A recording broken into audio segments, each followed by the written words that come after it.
چې کله د شرابو د حرمت حکم راغی صحابه کرامو کې بعض صحابه په جنگ بدر کې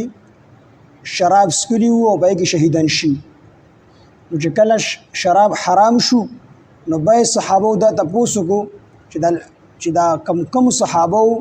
شراب سکلی د حرمت نه مخکې نو پاغي باندې د شراب سکلو سو ګناه شته دی او کو نشته دی. الله جل شانه جواب ورکړي چې بدی باندې هیڅ ګناه نشته تر کومه پورې د حرمت حکم نو راغلی او چې کله شراب حرام شو دین ورستو سوکس کی نو بیا به ګناه دي. نغه بارک الله فرمایي ليس علی الذين امنوا وعملوا الصالحات جناح نشته دی په هغه کسانو باندې چې ایمان راوړي دي وعملوا الصالحات او نیک عمل کړي دي جناح اس ګناه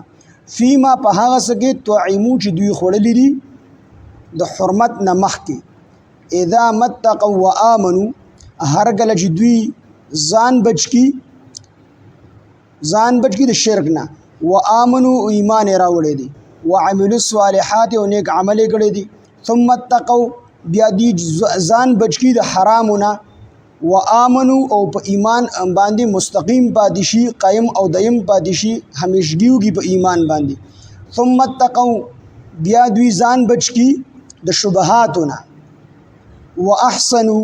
او خپل عمل وکي والله الله تعالی يحب المحسنين محبت کوي د نیکوکار سره.